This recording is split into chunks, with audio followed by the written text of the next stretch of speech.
We're going to be presenting today, introduce you to such a wonderful friend and partner in crime for so many years, Mark Madrid. Thank you, Mark, for making the time to be here today. It's our honor to have you here with us. And a few days ago, we did the videotaping because we had a lot of people from around the country that couldn't be here with us, but they all wanted to share very valuable tools. So one thing I should mention is that everyone who's participating actually has a one-pager or two-pager that is going to be available on the website and for virtual participants and for all of you, so that you get to have a cheat sheet, right? A summary of all of the valuable resources that each one of these incredible partners have for you. So Facebook, Goldman Sachs 10,000 Initiative, the Small Business Administration, one of the most fabulous partners for small businesses around the country. And yours truly, I run a private equity fund where we do debt and equity investments for great businesses around the country. And we're all here to serve you. We're very excited to have you. And I want you to do me a favor. As you think about this panel, put on your thinking caps and think about, here's the task we all want to do. We want to think big to be able to continue to address our challenges and think about our solutions. And we want to design big. Because if we think big, but we don't design big, then we stay with our problems and we stay with ideas, but it's like, what do we need? What else is needed? So we want to have a conversation right after the panel finishes, and I want people to come up to the podium. I want you to think, I'm here and I want to be heard, not just sitting down, but also being heard. And with that, I want to introduce my dear friend, colleague, and really an incredible administrator, SBA administrator, who is doing and leading the charge for entrepreneurs, all entrepreneurs around the country. And I want him to introduce himself. Many of you already know him, and get to have a warm welcome for you today. So thank you very much, and welcome, Mark. Thank you. Thank you. Oh my goodness. It's an honor to be here in the flesh with you. Look at this crowd, standing room only. And on behalf of Administrator Isabella Casillas Guzman and the U.S. Small Business Administration, I'm energized to be here along with the dedicated warriors at the SBA. It's a challenging time, but we wake up every single day energized. And I can tell you, working for the bold and action-oriented leadership of Administrator Guzman is truly the honor of a lifetime. And the highest honor imaginable is for me to serve U.S. small businesses across the U.S., Puerto Rico, and the U.S. Territories. And a passion, of course, is Latino and Latina business owners. And if you're a Latino or Latina business owner and you're in the room, can you please stand to be recognized? Please stand to be recognized. This is why we do what we do right here.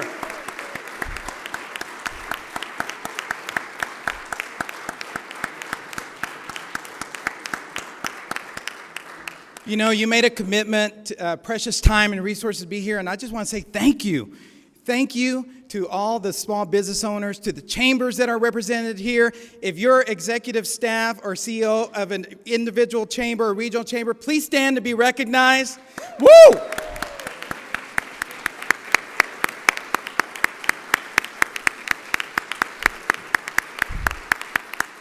And if you're part of the USHCC board team, if you're an affiliate, if you're just a fan, a sponsor, a friend, please stand to be recognized.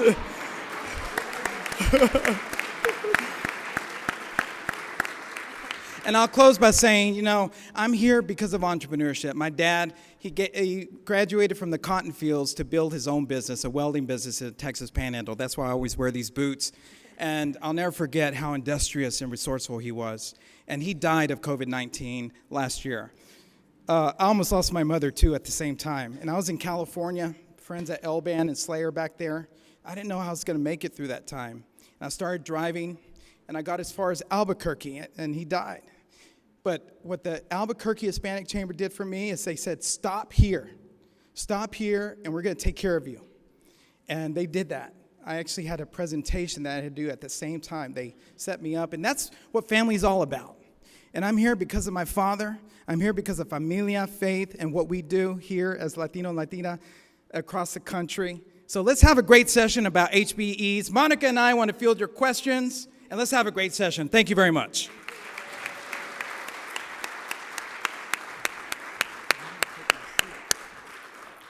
Before we begin, and Mark, thank you for sharing your very personal story. I know that we all have had a difficult year, and I want to take a moment to honor our parents, family members, anyone who has had a loss during these difficult times, and to give gratitude together to God, because here we are today, all healthy, vaccinated or with a clean bill, and it's a time of gratitude, and I want to take a moment of silence to honor those who have left us and to give gratitude to God for having us here together today. Thank you.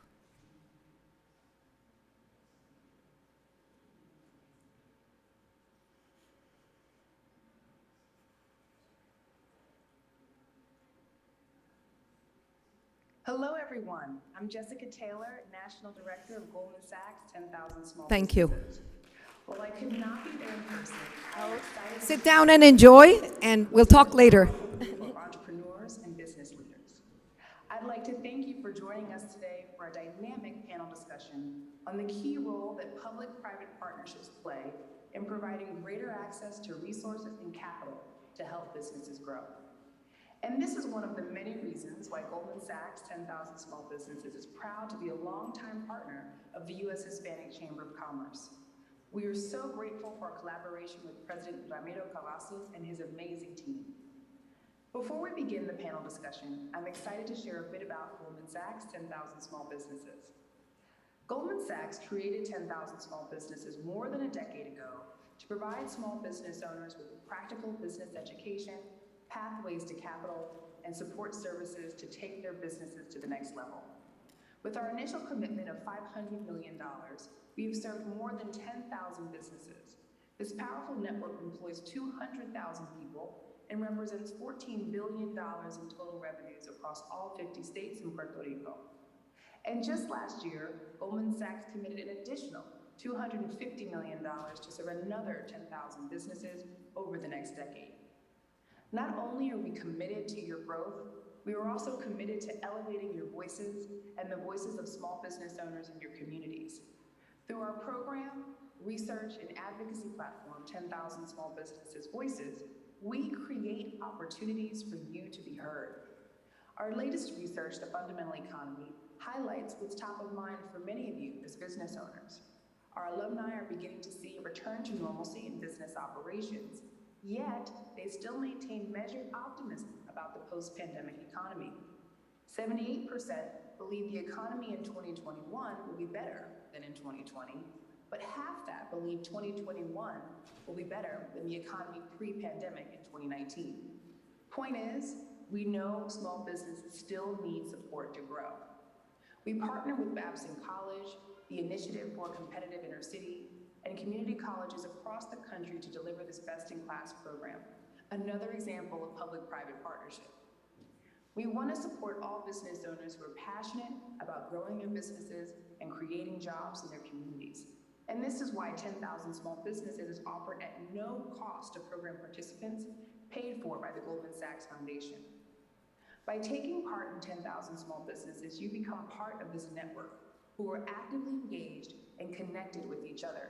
In fact, 86% of graduates do business with each other. I hope you all take time to learn more about 10,000 Small Businesses and apply. You can learn more by going to 10ksbapply.com. Before I turn it over to Monica, I again want to thank you for joining us. I want to thank Ramiro Cavazos and his leadership and members of the U.S. Hispanic Chamber of Commerce for your continued collaboration as we work together to strengthen small businesses across the country and create inclusive economic prosperity. Thank you.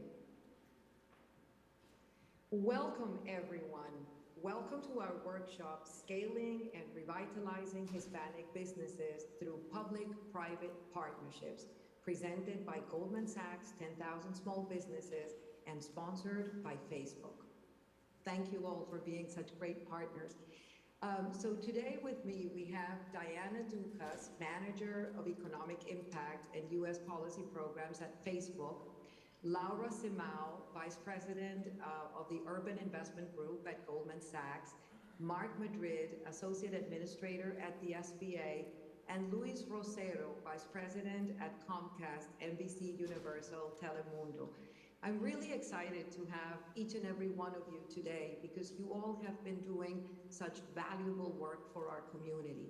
And as we know, Hispanic business owners have faced disproportionate challenges to access capital, to access strategic resources, and to start and scale their businesses.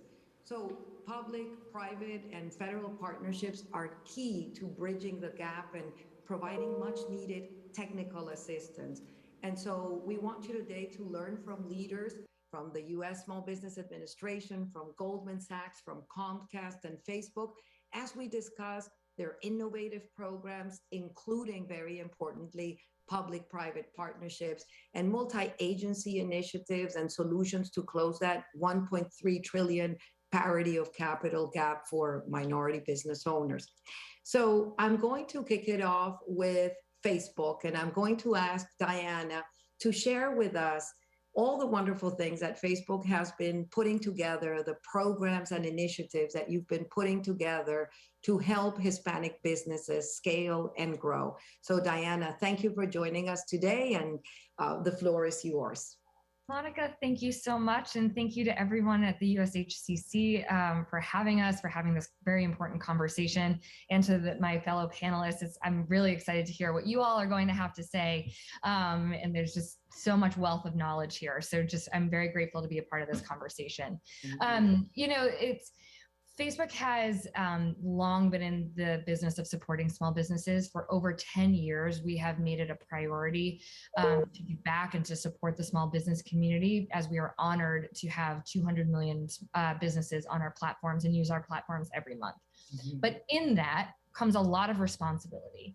And as soon as the COVID pandemic hit, we knew that we had to act. We couldn't sit on the sidelines, and we just wanted to make sure that we were doing everything that we could to help manage the transition for small businesses as best we could. Mm-hmm. And so from the beginning, we launched a business resource hub that was accessible in Spanish as well, and made sure that we had sector by sector guides. We put our marketing curriculum out in this hub so that people could use those tools, those tips and tools and trainings at their own speed to help get a little bit more familiar with how to use our platforms. Because as we know and as we saw, there was a tremendous transition from offline to online. Or if you're a small business, you may have had a Facebook page, or you may have not have had a lesser online presence, but knowing that you are going to pivot, you are going to act, you are going to keep your business in business, you're going to move online a little bit more, and you're going to transition your operations and the way you meet your customers. So we wanted to make that as easy as possible, knowing all of the things that you as a small business owner would be affected by. And so we created new products to make it easier to communicate with your customers, to let them know that you are changing your services, or if you are available for delivery and pickup, but we weren't indoor dining or even outside dining, really utilizing the connecting platform that we are to make sure that you are connecting with your customers. We also tried to find alternate ways to support you financially. We launched a grants program. We created tools and altered our tools around fundraising and gift cards, where usually small businesses hadn't been able to take advantage of those tools before, but knowing that you needed to diversify all of the different ways that you were going to make it all work, we wanted to adjust that. And then we really doubled and tripled down on our free trainings and resources. Mm-hmm. We have a program called Boost with Facebook, where traditionally we would crisscross the country and set up half-day sessions on how to best use our platform so you can create, build, and grow your business. We knew that there was no more important time than to do that, to really double down on that. And so we continued that, but addressing each community's needs in a very specific way, because we know that not every community is going to be needing the same types of support and opportunity. The other thing that I will say, in celebrating small businesses overall, over this last a few weeks ago, during National Small Business Week, we launched a couple of new programs to help bring access, make it easier for small businesses to access capital. And one of the programs is a small business funding portal where we're really looking to be this curated platform for small businesses to find different opportunities for access to capital. So we have partnered with CDFIs and community organizations to provide opportunities for loans and for grants. Again, really trying to be this connecting platform so small businesses could find that opportunity. We've also launched an invoice fast track program where now small businesses who are eligible would be able to sell their invoices to Facebook at a very low fixed fee to have quick access to capital. And so I could go on and on about this. I do want to make sure that we know how important it is to be as accessible as possible. We've made sure to translate our trainings and our resources into Spanish and other languages too. We want to meet small businesses where they are. And so I will stop there, but looking forward to the rest of the conversation. That is a great description of all the wonderful things you are doing, Diana. Thank you for that. And that is a great segue to now ask Laura about the great 10,000 Small Business Initiative that Goldman launched, I believe 10 years ago, right, Laura? So yeah. So much has done there. Tell us about the program today, the key milestones, and just provide a resource so any one of these business owners who maybe hasn't known about the program can answer the question, are they eligible for it? How do they access it? And it really has provided so many important solutions for business owners. So tell us about it. Wow, I have to say, Monica, first of all, I've been already learning in this panel. It's only been 5 minutes because Diana, everything you say, it's really resonating. So first of all, I want to thank the USHCC for having me as part of the panel. Monica, it's great to be with you, and Mark, you guys are great friends and miss you very much. Hopefully very soon in person. So again, as Monica said, Goldman Sachs, we've launched an initiative about 10 years ago called 10,000 Small Businesses. And 10,000 Small Businesses really sort of it was inspired by this value of bringing education and technical assistance and capital, facilitating access to capital to small businesses. And I think one of the driving sort of values underpinning this initiative is the notion of partnerships. So we knew from the very beginning that if we're going to support small businesses, Main Street small businesses, we weren't really going to be able to do it alone. And that's sort of what inspired our execution of this initiative, both on the education side of the initiative, as well as on the capital side of the initiative. So just a little bit, Monica, in terms of what we've done over the past 10 years, on the education side, a business can apply for the program, and I'll urge everyone to go to a website called 10ksbapply.com, and there you're going to find the eligibility criteria to be a part of the program. It's essentially you have to have been in business for 2 years, have at least 2 employees, including yourself as the owner, a minimum of $75,000 in revenues over the past fiscal year. And so on the education side, the way we executed that is through partnerships with community colleges across the country. And through those partnerships, we're able to select, to recruit and select a group of entrepreneurs, and they go through a pretty rigorous curriculum. And we find that really our small business in our program, they experience tremendous amount of growth. Over 60% of our graduates, they increase revenue in just 6 months following the program. About 86% of them, nearly 90% of them do business with each other. And as you know, the importance of cohort, the importance of networking is really critical, particularly if you're a minority entrepreneur. One of my favorite quotes of all times is by Marian Wright Edelman, who said that no one can be what they cannot see. And so I firmly believe that having that sort of cohort spirit in the program has really added a tremendous value to the entrepreneurs. And then on the capital side, which is the part that I really focus on in my role in the Urban Investment Group, we do this through partnerships with CDFIs. And I love that, Diana, that you talked about CDFIs already, but for those of you in the audience that don't know, you should absolutely get familiarized with these types of lenders. These are mission-driven lenders. They are excellent institutions because They provide you with access to capital as well as technical assistance. They tend to be very local. So what I would urge you to do is to go to the Opportunity Finance Network website. So just search for that on the internet, and you will find OFN for short. Is a great institution, a great friend of ours who runs it. Lisa Mensa is a tremendous force of nature who pushes the agenda forward for CDFI. So I would urge you to identify local CDFIs, community development financial institutions, because over the course of the past 10 years, after we launched 10,000 Small Businesses, the way we've been able to execute on facilitating access to capital was through partnerships with CDFIs. So we provide the capital to the CDFIs that in turn take our capital and they underwrite and lend to small businesses, particularly minority-owned small businesses.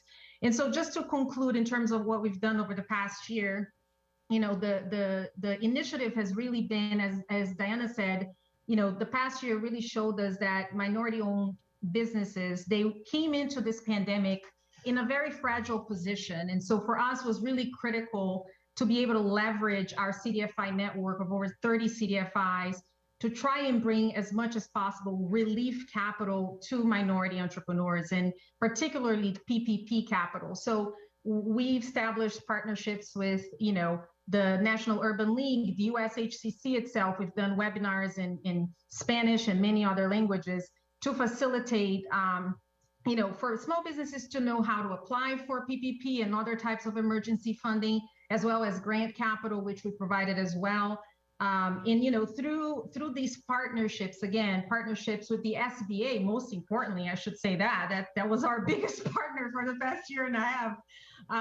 We've been able to deploy just over the past 18 months, about $1.5 billion just through our relief work, primarily through PPP and in partnership with great Isabel Guzman and Mark Madrid over at SBA. But very importantly, through these CDFIs that are really doing a tremendous job facilitating capital for minority-owned businesses. Wonderful, Laura. That is such a good description of everything you guys are doing. Congratulations on what you are doing. And you bring up such a formidable partner for small businesses around the country, right? The agency that has that responsibility. And we're so glad to have Mark here today under the leadership of Administrator Guzman. You guys have been very busy as never before in the agency. So tell us about what you're doing now, Mark, the programs that have been launched, the great support that you guys have been providing to small businesses, and what's ahead. I know that there's been a number of great initiatives like the Navigator program and many more. So welcome to this panel. Thank you for all the work you guys are doing, and would love to hear from you. What is out there? What resources are out there for small businesses? Gracias, Monica. You're a force, so thank you for walking the talk. And thank you to the USHCC team and the board. Also, my goodness, great to see Diana and Laura, and look forward to working with you more closely, Luis. Appreciate you all being here. And I'd also like to give a special welcome, as it's Hispanic Heritage Month. How great is it to be Latino, Latina, Latinx, Hispanic, and to the allies that we have supporting us. Happy Hispanic Heritage Month. And a special welcome to our small business owners that are with us today. At the end of the day, we can never forget who we're serving. I say it all the time. It's the highest honor imaginable, serving small business owners across the United States, Puerto Rico, our U.S. territories, and to be serving under a Latina, a bold Latina that's action-oriented, that has terrain knowledge, that is brilliant on the ground. And also a special welcome to our chamber leaders and their staffs and their boards across the country, the individual regional chambers that are out there on the ground meeting small businesses where they are. And so, Monica, I'd like to talk about a little bit where we were, where we are today, where we're going. Right now, everything at the SBA, as Administrator Guzman purports, is through the lens of the pandemic, especially as the Delta variant cases arrived. So many small businesses continue to struggle, some of them looking to survive, others looking to recover. and some are thriving, frankly. So we're still very focused on delivering the billions of dollars in COVID relief through our COVID EIDL programs. And I'm going to talk about that in a little bit. And we're helping millions of small businesses who took out PPP loans gain forgiveness on those loans through innovation, through a user-friendly portal. And then with the future, I'm so fortunate to be leading the Community Navigator pilot under of course, the bold leadership of this agency. And I'll talk about that in a moment. But first, I want to talk about the EIDL product, the Economic Injury Disaster Loan, EIDL.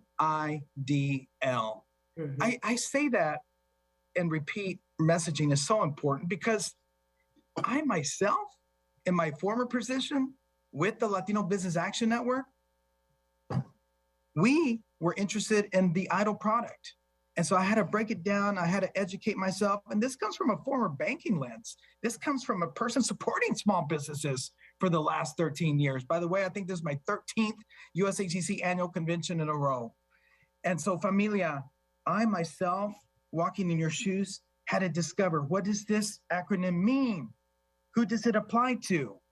And EIDL, Economic Injury Disaster Loan, could mean a grant that you don't have to pay back, which is called our targeted advance and supplemental advance, or a loan. And so I want to tell you about this loan product because last week, President Biden announced his COVID-19 action plan, and EIDL was a part of that when it came to our relief and our recovery efforts for small businesses. So was Community Navigators and the Forgiveness Portal. But let me talk it to you, please submit for your consideration at least a look at our EIDL loan product. It's a operating capital option for you. So how does 3.75% sound to you? Amortized potentially over a 30-year period. No prepayment penalty, deferred first payment for up to the first 24 months, flexibility to pay down some debt and give you some flexibility. I hope that resonates. I hope that resonates with you. And if it does, and if you qualify, you might be eligible for this product right now. Under this administration and under Administrator Guzman, we were able to raise the cap of this product to $500,000. And now good news, it's been raised to $2 million as of last week.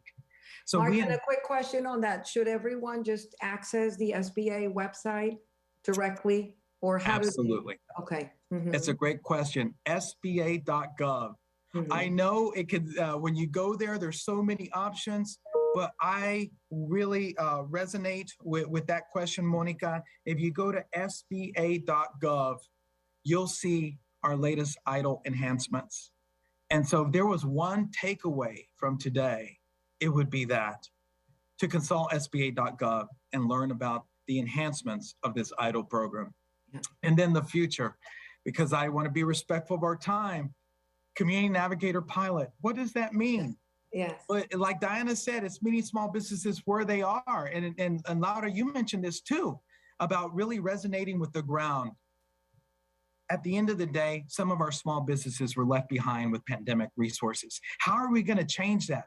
Well, we're going to have to rely on those community champions that are out there on the ground, the community champions that were translators during PPP, that rolled down the streets with carts and plexiglass, giving broadband access, that were providing tax services in terms of uploading documents, having mobile scanners, on and on and on. The Promotora network that we all know about. That's the essence of Community Navigators, a hub and spoke model. And so this is a $100 million granting opportunity for eligible organizations that include nonprofits, state and local governments, tribes, our SBA resource partners, which are SBDCs, our small business development centers, our women's business centers, SCORE, and our VBOX, our veteran business outreach centers. As you can tell, I can't contain myself thinking about the work that we have to do, the mountains that we have to move, but it is possible. And it all starts with making sure that we're connected with our small business owners. What does that mean about what we're going to do on the ground? Well, it's literally meeting the small businesses where they are. That could be funding. Could it be awareness of local, state, and federal resources? Could it be about certification? What does that really mean? Am I really eligible for that? How do I start procuring from the federal government? What stages do I need to do that? I might be interested in microloans, or we talked about CDFIs. The goal is that we hope that you come to SBA not only one time, but you keep coming back. And there's also a preparation element to that. We don't know the day of tomorrow. Can we just latch on to that for a second? I know that we've all struggled through the pandemic. I lost my dad to COVID-19. I almost lost my mom. And our small business owners have been there thinking, what are we going to do with our workforce? What if I'm a solo entrepreneur? What does my future look like? What about these leases? What about, as Diana said, transforming into a digital landscape with which I'm unfamiliar, perhaps? And what Laura said about access to capital. What is a CDFI? What does that mean? If I go in that corner over there by myself, do I really know what that means? And do I know how to access one? So we want to bring those solutions to light, and it's not going to happen alone. The very concept of this is to bright spot those terrain elements through those community champions and these grantees. So I hope I've given you a sense of where we've been and where we are today and where we're going. But we're fiercely committed, and we're fiercely committed to Latino and Latina entrepreneurs. Thank you.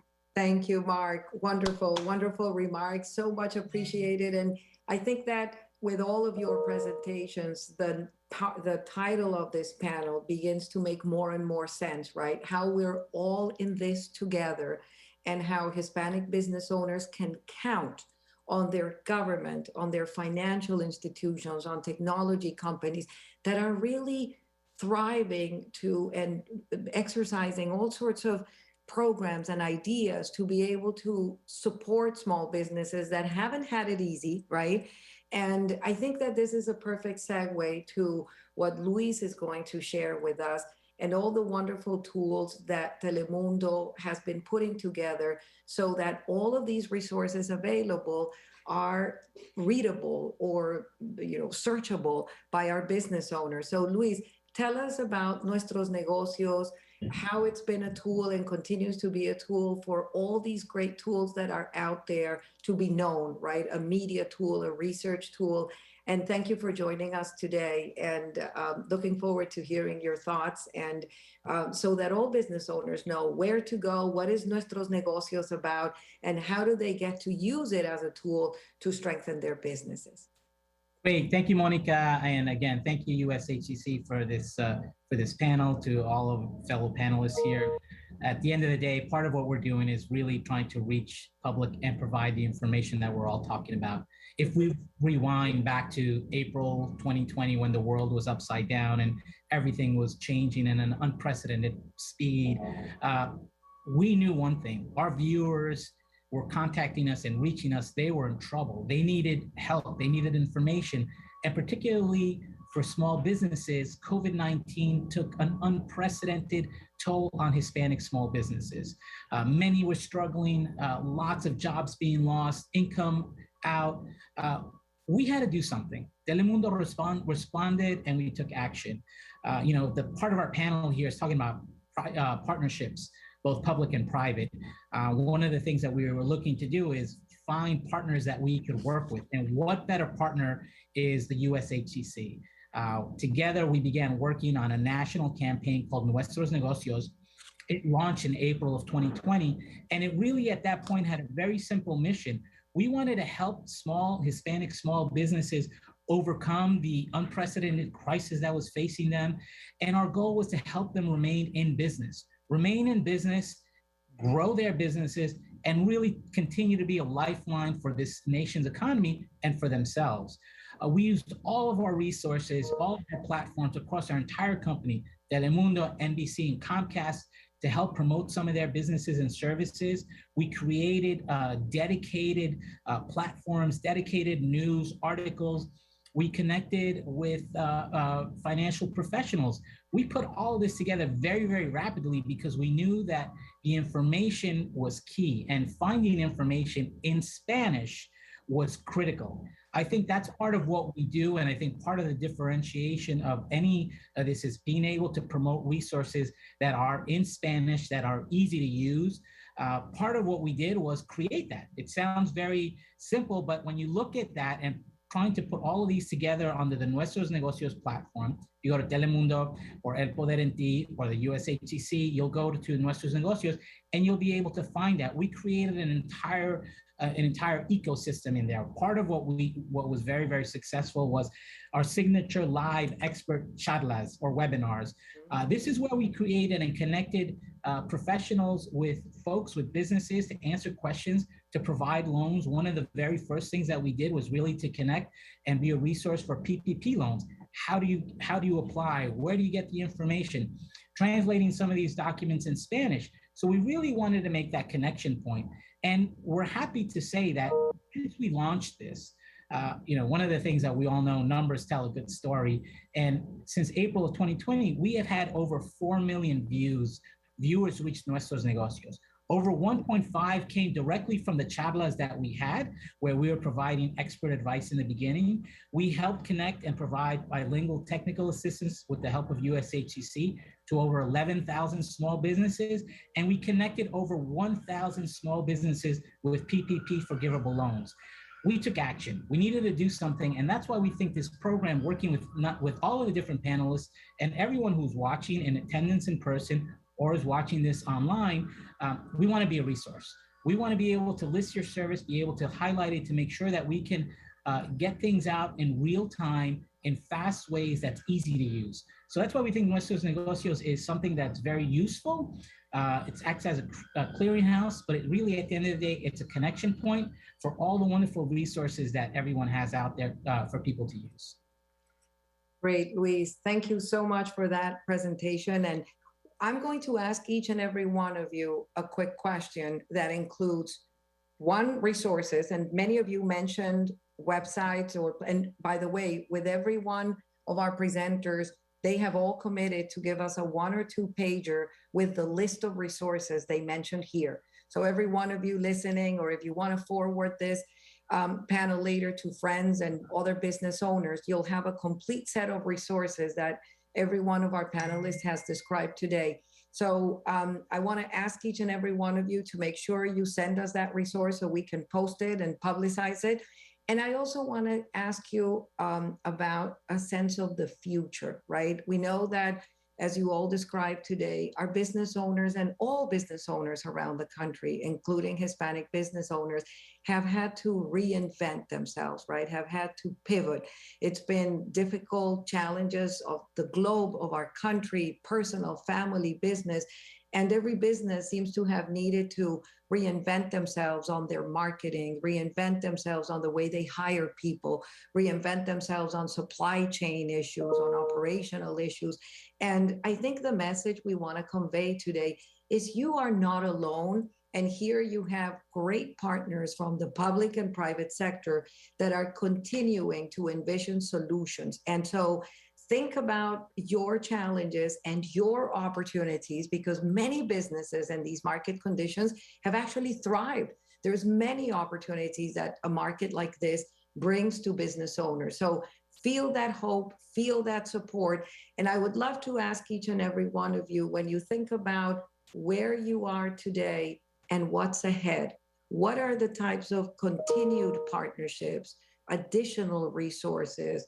What is ahead for all of us working together, whether we are, my role, for example, I run private equity and private debt funds.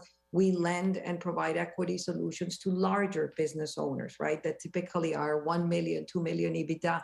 We know that the majority of our business owners are more on the small side, right? So tell us about what your sense of is. What's the future like? What are other initiatives, additional resources that as we move forward together, chambers, financial partners, technology partners, media partners, and the government, what else should we be thinking about that perhaps has not yet been identified? And I'm going to start the same round in the same order. So I'm asking Diana to share with us some of your thoughts. Thanks so much. And I know that I went first, and then it was just such an amazing thing to listen to everybody else on this panel with such enthusiasm and so many resources. I agree with Laura. I just learned so much, which is great. And it's just so wonderful to see Mark in this office at the helm and working at the wonderful SBA, of which I am an alum myself. And so we're just in good hands. So just wanted to say that. And with this panel. I think one of the things that we're certainly looking, paying closer attention to, of course, we're a technology company. We are at its core a connecting platform. The whole idea, Monica, as you said this so well, is like we are in this together. We are trying to use our platform to do exactly that. We want to make sure that we are a place for information where small businesses can come and find out the latest opportunities and tools and loan and grant opportunities and how else they can really access capital or new information or anything educational, again, all for free. We want to be that place for small businesses. I think most people would agree that you can't really put the genie back in the bottle on this because there was such a shift from offline to online. As people are, stores are opening back up, the foot traffic is resuming, but now what do? Now you've got a flourishing in person, but you also may have a really flourishing online business. And so what is it? What are the resources? How do you harness both? Because now both are going to take even more time, but provide such amazing opportunity. And so we want to be here every step of the way. We'd love to partner with everybody on this panel. We certainly will love to continue the partnership we have with the USHCC to make sure that not only are we bringing our trainings and our opportunities to the community, but that we're listening back. Because the best thing that we can do is be responsive to the small businesses when they raise their hand and say, you know what, we really need this or that. A couple of Fridays ago during National Small Business Week, we also launched our latest version of the State of Small Business Report, which is a global report that we started at the beginning of COVID because we wanted to make sure in using our platform that we were able to help inform not just Facebook, not just our peer companies, not just governments, anyone who wanted to help the small business community. What was the reflection of the business community? What actually were they feeling? What were the pain points? And so in our most recent ones, we actually saw that, especially around among Hispanic businesses, 76% of Hispanic businesses are operational, but 46% of Hispanic-owned businesses reported having lower sales still at this point last year. And so what are we doing to help bring the communities together? How are we are producing new tools to make it easier. We have something called Business Suite that allows you to streamline your online platform messaging between Facebook, Instagram, and Messenger to make sure you have it all in one place. Or how are people using personalized advertising tools to reach the new customers that they may have been able to curate during the pandemic, because you are no longer catering to your customers who are just around your city, but now you have the opportunity to really double down and potentially even export across the globe, across the country.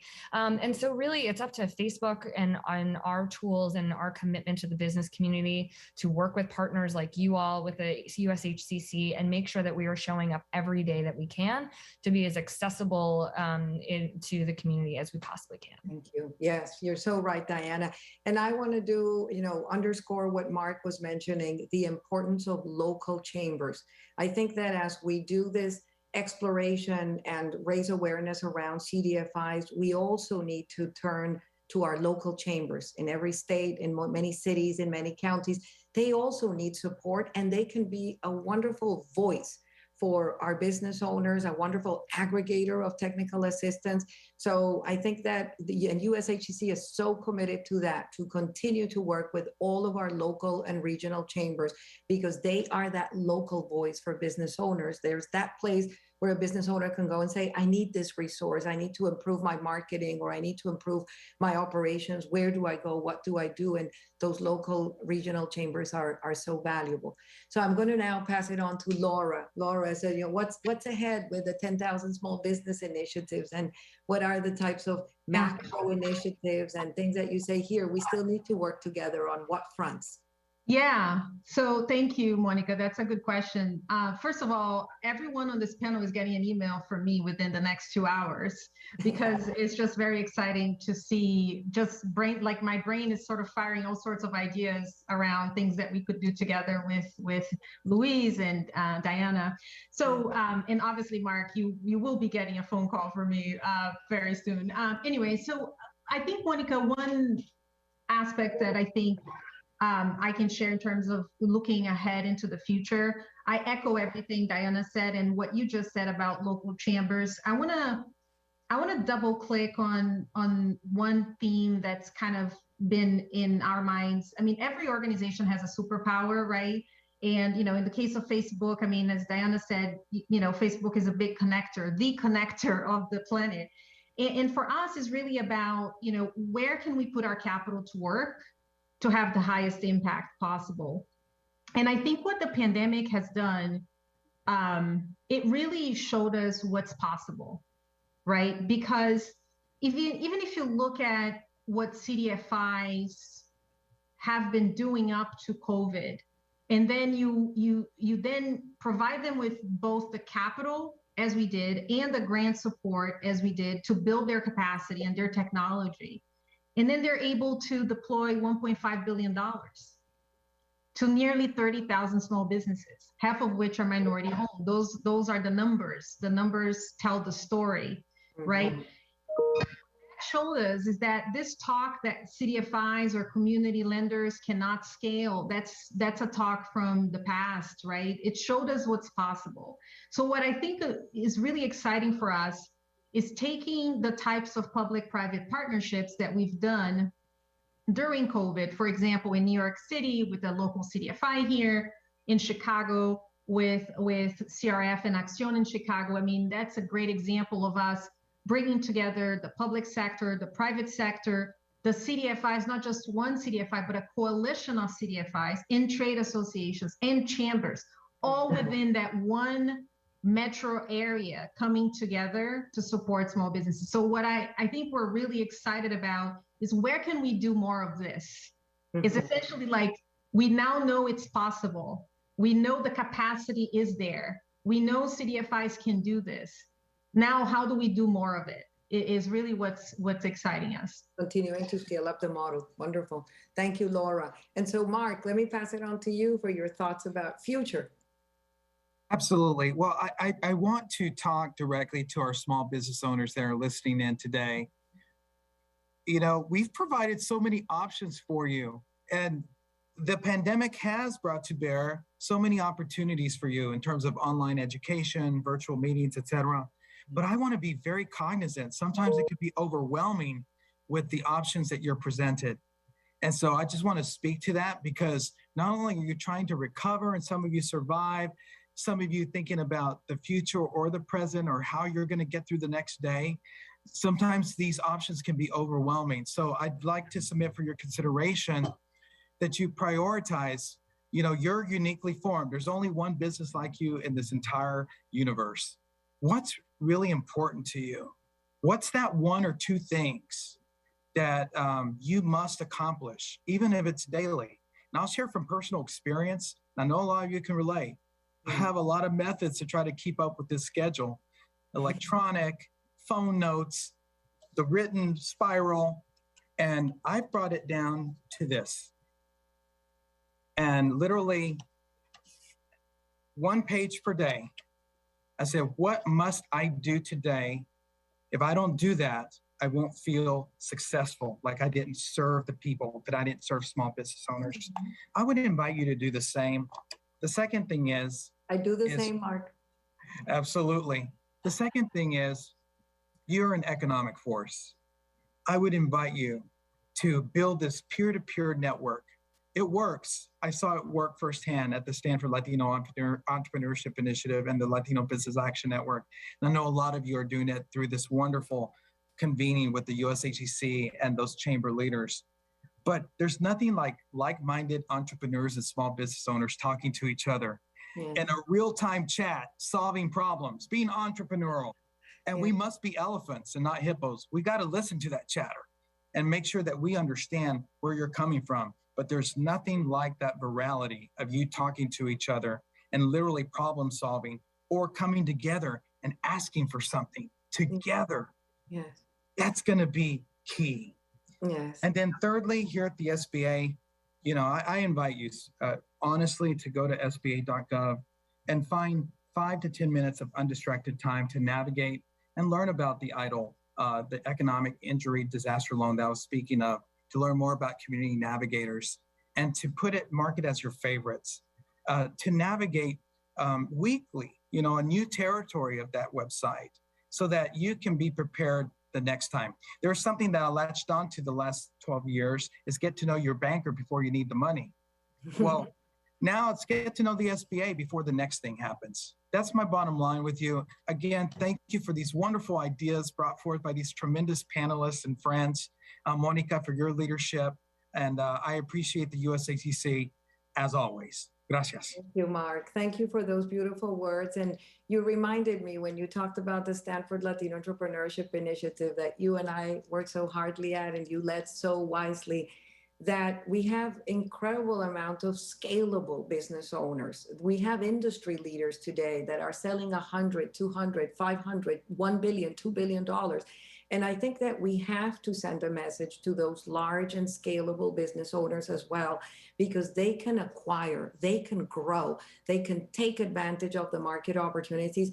And there are resources, strategic partners and capital partners that want to accompany them in that growth. And there are corporations across the country who want to use them as suppliers and consolidate those partnerships. So I think that whether we're talking about small, mid, or large-sized businesses in our Hispanic business community, there's so much opportunity, and there's resources, capital, strategic partners that are there available to work with you. And now I want to ask Luis to wrap us around nuestros negocios today and nuestros negocios tomorrow, right? What's ahead in that picture, Luis? Well, I hope the picture, and after listening to everybody, feels a lot rosier, right? I think we all need some good news after a while. This has been a very tough time, and I think we've all done the best that we can to support one another. We certainly have here, and just hearing all of this is very invigorating. But at the end of the day, we still need to provide information and resources, and that's exactly what we're going to do. Again, with our great partners at USHCC, Nuestros Negocios is going to continue. I just wanted to give also a particular shout out to SBA because, Mark, just so you know, we had Administrator Guzman on one of our charlas. She was very, very well received. We are very excited hearing you talk about the EIDL program, and we welcome you. We could talk about that because I do think that's something that our viewers really would like to get a lot to know more of. And that's just another example of we're all connecting each other, right? We're all here. These conferences that are put together, they're there so we can learn best practices and connect with one another. But at Telemundo, NBC, and Comcast, we feel it's our responsibility to give those resources and provide back to the community in a tangible way. So we want to provide all of these things. And while we're national, everything is local. All politics are local. Everything comes down to the local. So I just wanted to let everyone know, and particularly if you're in Houston, Seattle, Miami, Oakland, the Twin Cities, Washington, D.C., go visit Comcast Rise. Comcast Rise, Comcast, our parent company, has just put out an opportunity for grants in those particular cities. $10,000 grants to small businesses. Go online, you can look at all the details, see if you qualify. But this is just another way of the company and everyone giving back. While we want to provide some information and we want to provide the resources and connect everyone, we also want to be able to provide tangible opportunities for those businesses on the ground. We stand with the over 4.7 million businesses that are the backbone of this country, that are going to continue to grow, that support our families, that are creating our futures. We're in the middle of it. We want to be a part of it, and we want you to know that Telemundo is a partner till the end, and you can count on us. And the best we can do is really just continue to connect everyone and provide the best possible information for everybody. Wonderful. Thank you, Luis. Thank you to each and every one of you for participating today and sharing such wonderful programs, such insights and commitment and passion to our community. We thank you immensely. Thank you to Ramiro, our stellar CEO of USHCC, to our chair, Alice Rodriguez, to the entire board that I have the honor of being part of. And to every one of you, great partners, let's continue to work together, whether they're small, mid, or large business owners in every corner of the country. They all continue to need us, and we're here to continue to work together. So thanks to everyone for joining us today. Bye. Yeah.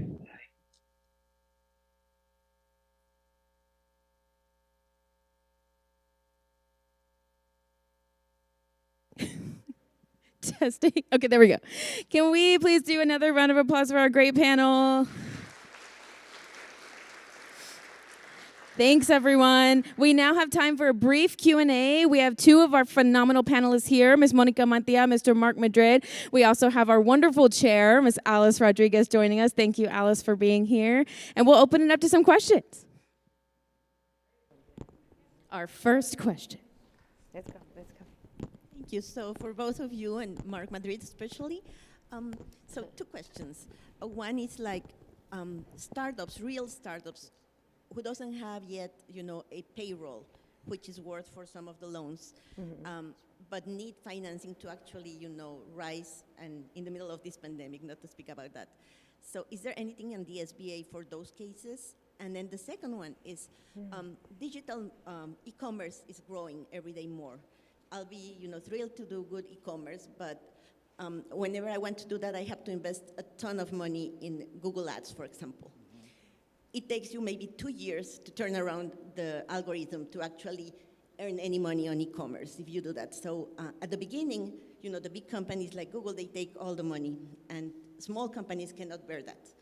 So bigger companies can invest like maybe 1, 2, 3 million a year, lose the money, and then turn it around. The small companies, we cannot do that. So is there any possibility you would propose a program to support e-commerce efforts for the smaller ones like us so that we can compete and not be, in the hands of the big sharks on the sea? Well, thank you. Do you mind introducing yourself right quick? I'd love to. Of course. My name is Patricia Quezada. I'm originally from Mexico. I run a clean label sugar-free candy company. Okay. So gummies, marshmallows, meringues, macarons. Oh. And I'm going to launch this company in the States in about 6 weeks. Okay. I'm thrilled to do that, and I'm planning to bring my manufacturing to the States if I would count with, the support to do that. I'm currently doing it overseas for launching the company. And so that's another thing, if I move my manufacturing, will somebody support me to do that, to create employment here? So my products are called Sweet Bun Day. I also do supplements, and I'm proud of the whole label thing, but the flavor is the best. Well, thank you so much. That's a great story. Patricia, oh my gosh. Patricia, thank you for your question about innovative startups. You asked about e-commerce. You also talked about manufacturing, which also means supply chain vulnerability. So addressing your first question about innovative startups, it's true. It's a very tough environment for innovative startups. But I want you to know that Administrator Guzman, you can read about her experience in California. She believes in innovative startups. And I want you to latch on to a fact that during the first half of 2021, it was 3 million had new business start applications. So that is hopeful. But we've got to do some work in this area. We have an Office of Investment and Innovation. We love acronyms at the SBA, OII. So that nurtures accelerators and the such. And so you can go there, but this is very much of a focal point for us. You also asked about digital commerce. Very important to us too. We have an Office of International Trade, OIT, another acronym. So we're working hard here as the leader of the entrepreneurial development, the technical resources arm of the SBA, and the educational hub of the SBA as well. I want to make sure that we're breaking silos, and I know the heads of these units very, very well. I've gotten to know them over the last few months, so more coming there. We also have a focus on manufacturing, supply chain vulnerabilities. It's very, very important to us. We're looking into that. I mean, if you try to buy couch furniture, anything. But the last time I want to say, congratulations on your business. I know I'm trying to lose a few COVID pounds, so I'm going to go to your sugar-free supplements and food and candy. Thank you very much. Yeah. Thank you. Good job. Hey, Mark, so that was an excellent question and an excellent gap. And I'm wondering, we should take this one away in terms of back to the point of public-private partnership, like USHCC, Google, and SBA should figure this out, because this is a gap, right? It's a gap in capital. Absolutely. And another gap, Mark, that we could take away on this one is, I was just talking to my new friend over there, Gonzalo, about, the good thing is there is a lot of mandates in airports to ensure that we get more diverse concessionaires, right, into the, so that's check. Is a federal mandate, there's probably, state mandates, Yeah. et cetera, et cetera.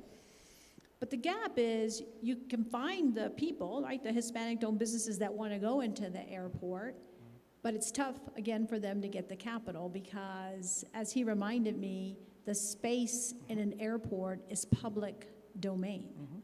So a bank cannot collateralize that. So is there something we can do at the SBA, like a product that the banks would, feel comfortable with, that would say, like, hey, this is a way for us to get the capital to these new concessionaires, and a way for everybody to feel good about the security, right, of the capital that we're putting out there. So I thought that was an important gap for us to think about. And it's very similar to your point about, hey, we got to get a bridge here, because I want to participate in digital, but I don't necessarily have the wherewithal to compete with the big guys, and it's not going to be, That's two really good ones. If we could put that on our list, that'd be great. Absolutely, please. No, I just want to mention, it's like the concept, to Alice, to your point, of bringing financial engineering to our ideas and our gaps, right? Startups. What's the right financial engineering? What are the gaps that we have today so that we can bring partners to the table and say, like, Google should be our best partner there. SBA could partner up with us. So there's just bringing financial engineering. Then to your point, Alice, of the situation with airports, but there's a gap there. Right. Capital gaps that exist. And so, Mark, what do you think? Well, listen, that's another unit, Government Contract and Business Development, GCBD. And my dear friend, Bibi Hidalgo Latina, is leading that unit. We're two of the first appointees to be there together. So what I would say to address this question, number one, like I said in the panel, I say we can't over-market certification. Sometimes I feel like it's over-marketed. What does it truly mean? Are you eligible, first and foremost, so you're not wasting your time and precious resources? I submit for your consideration, whoever's providing that training, to make sure that we start with the basic question. Let's really understand what this means. And so learn from testimonies, those that not only have done super well, that's important, but also those who are just starting off. So certification, not only airports, but public transpo, ISDs, independent school districts, the county, the prisons. There's so many opportunities, community colleges, even academia. But it has to start there. And I would invite, the Community Navigator pilot is the essence of that, is bringing people together. And yes, the federal government, we're trying all that we can, but we also want the ecosystem to come up with ideas as well on their own. So thank you for bringing that to bear. So thank you for the question. Oh, that's loud. Hey, Mark, how you doing, buddy? Ruben Garcia with Johnny Boards in Albuquerque. And through the pandemic, we did have to do quite a bit of pivoting from what we were doing to adding more different types of media space for our clients, which are mostly city, county, and departments. We do a lot. We've actually grown because of the public service need for getting the information out for everything from voting to the census to, of course, the pandemic and the money available for utilities and rent. So we feel very good being part of that public service message that's being out. But I know you had a limited time, but you might want to speak a little bit about how the EIDL has now, if you borrow under $200,000, there's no personal guarantee. And I think sometimes small businesses fear borrowing that money because, what's going to happen next and how do we pay it back? But, there's some unique programs you guys added that really make sense for, to borrow the money. So That's right. Well, thank you for that. We do have microloans at the SBA, so those loan amounts are $50,000 and less. And so going to SBA.gov, I know I said it a couple of times, but when I went to SBA.gov before, as a citizen, pre-SBA, I didn't go explore all the tabs. And I promise you, if you go in for about 15 minutes, you can explore everything that's there, including the microloan product. Thank you for that message. The EIDL loan, if you qualify under those funding amounts, the collateral is more flexible, as you were attesting to. So I want you to learn about that. And yes, having dealt with Latino and Latina entrepreneurs, I say dealt because we were in it together at the table. Sometimes the thought of going after debt is a bit tough, because we don't want to go there. It is, you get that rapid heartbeat about borrowing money. But what's great about this product is think of your mortgage, a 30-year mortgage. This is amortized potentially over 30 years. Over 30 years. So your monthly, payments, you do the math on the 50 to 100,000 are manageable, we would think. But only you can decide that. But 3 3/4% if you qualify. And if you don't qualify, I want you to keep coming back because that's where the CDFIs come in and some other opportunities. So you can get to a position to qualify for the situation. Now, I will tell you that this is only eligible till the end of the calendar year or before the money runs out. So if you're interested, I would invite you, before you go to that dinner or that reception, break away for 5 minutes, and you'll be glad that you did. Wonderful. Thank you. Final question from our board member of the Educational Fund, Daniel Galindo with Wood Forest. Thank you, Daniel, for being part of this great conversation and always being an advocate for capital for our business owners. Thank you, Monica. It's an honor to be here in Alice.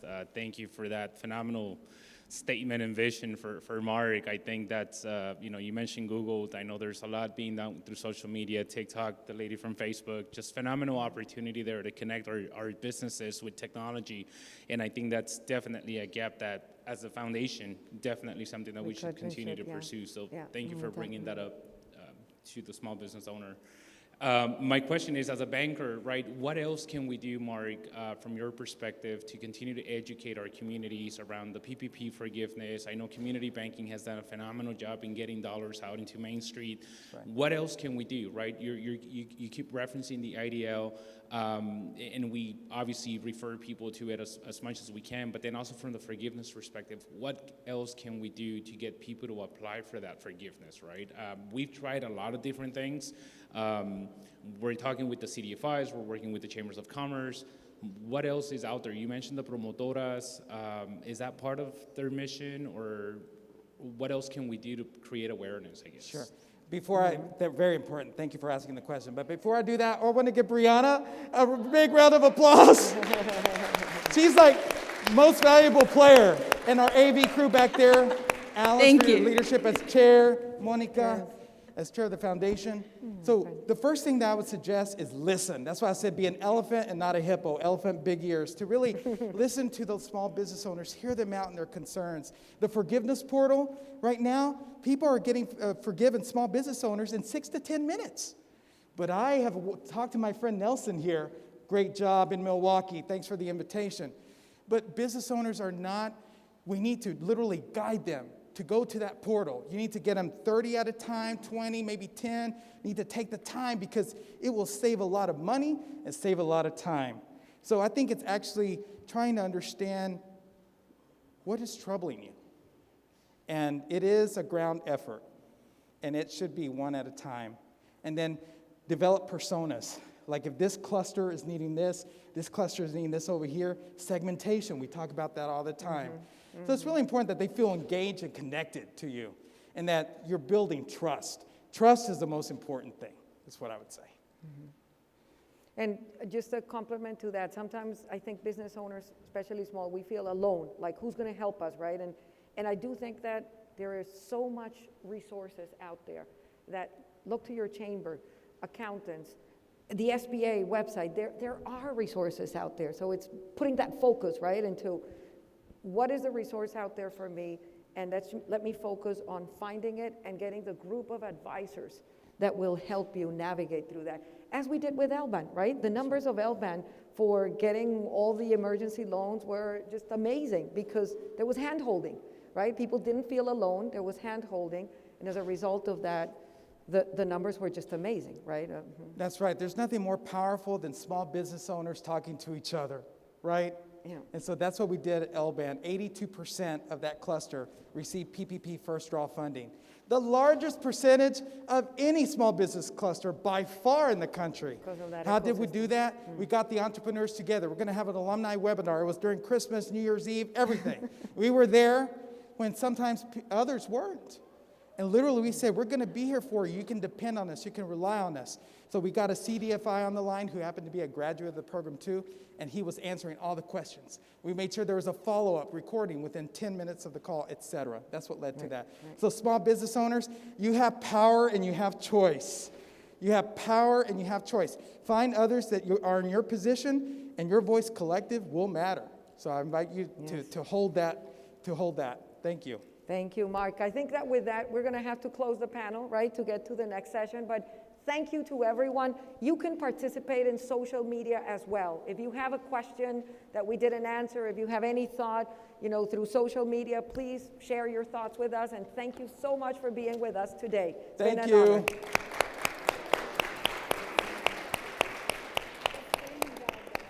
Thank you for being here.